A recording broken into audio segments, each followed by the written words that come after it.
Apparently, being wise comes with a lot of perks, and in the case of one of the richest men in history, it really did help him accumulate wealth. You must have heard of Mansa Musa, John D. Rockefeller, and King Solomon rocking the boat of wealth. But while others are known to be billionaires, only King Solomon is estimated to be a trillionaire on paper. Let me formally introduce you to King Solomon, the man with the combined wealth of over 100 American billionaires. For a man with over 700 wives and approximately 300 concubines, accumulating wealth might be a tedious task.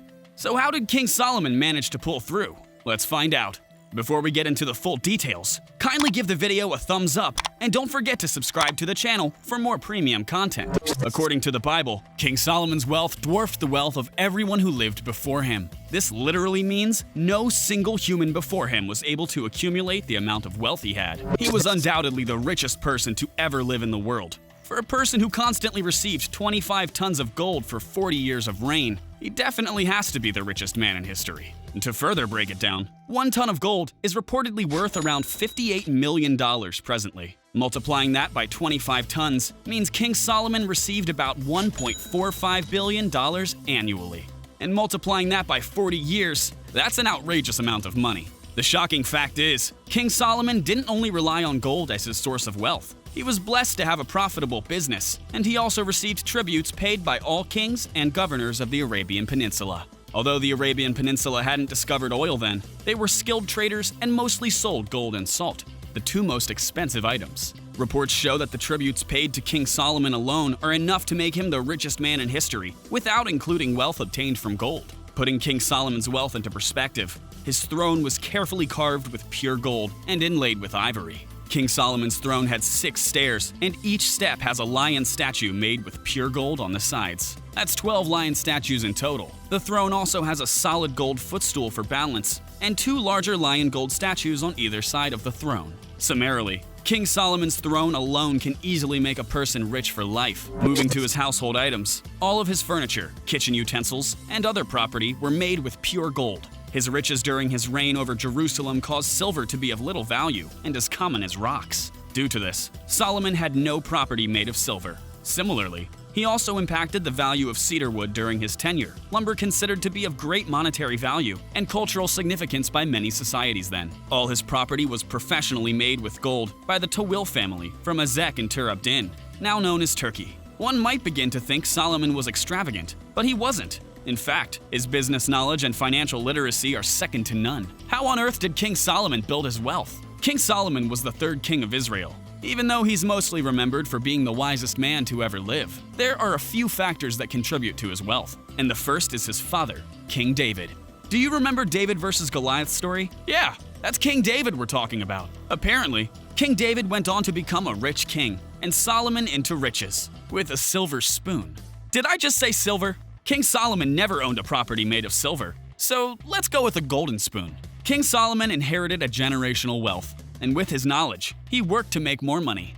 Secondly, King Solomon had control over the world's only source of high-quality copper, which was located in present-day Israel. This is literally a story similar to John D. Rockefeller's story. Monopolizing a business brings in lots of money, and King Solomon was able to maximize profits and also ride on the fame of being a popular trading partner. Solomon charged very high prices for his copper, and being the only source, everyone around the world had to buy from him. In a world filled with billions of people, you can only imagine how much Solomon rakes in annually from his business. We are halfway through, guys, and there are more details to come, so stick around. If you're enjoying this video, kindly hit the like button, and don't forget to subscribe to the channel if you've yet to do so.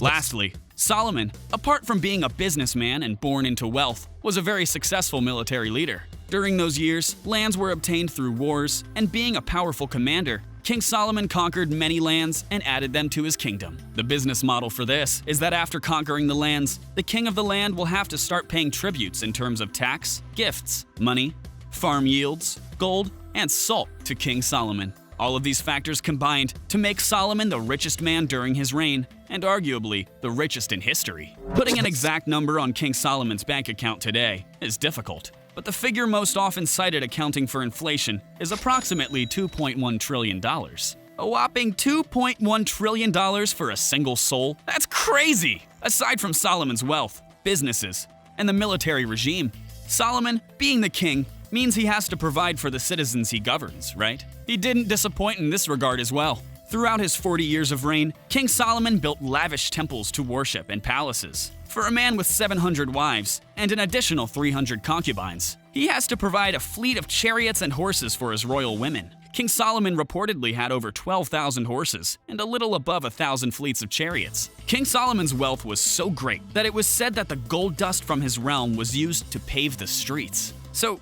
what happened to King Solomon's wealth? Having ruled over Jerusalem for 40 years, King Solomon made sure to attend to the needs of his people, a trait his son, Rehoboam, lacked. When Rehoboam ascended the throne, he was advised by his father's counselors to be kind to the people, but he refused. Rehoboam's unruly acts toward his people made them rebel against him, and 10 of the tribes of Israel broke away and formed their own kingdom under Jeroboam. Although the kingdom of Israel remained prosperous during Jeroboam's reign, the kingdom declined gradually after his demise, and amidst the decline, King Solomon's wealth was lost. There's speculation about King Solomon being richer than Mansa Musa of the Mali Empire, and it should be addressed appropriately for the sake of knowledge. According to historians, Mansa Musa was the richest person to ever walk the earth, because his wealth was simply incomprehensible and indescribable. According to the BBC, Mansa Musa was the world's richest ruler in history, and a vast majority of his wealth was derived from his control of salt, the world's most valuable commodity then. This means that no one has ever counted the money in his treasury, nor could anyone count it if they tried for 100 years. The wealth of King Solomon, slated at $2.1 trillion,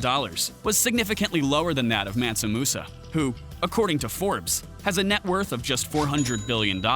How is that possible? King Solomon was thought to be the richest king in the world, with a net worth of around $2 trillion today, which equals the combined net worth of 400 wealthy Americans listed on Forbes' list. Solomon's wealth was primarily derived from his control of silver, copper, and gold, the world's most valuable metals, while Mansa Musa's wealth was derived from his control of gold and salt. Summarily, King Solomon's wealth was determined by the control of a valuable commodity, silver, gold, and copper, amongst others, while Mansa Musa's wealth was determined by a substance that cannot be counted, salt. Hence, his wealth is incomprehensible and indescribable.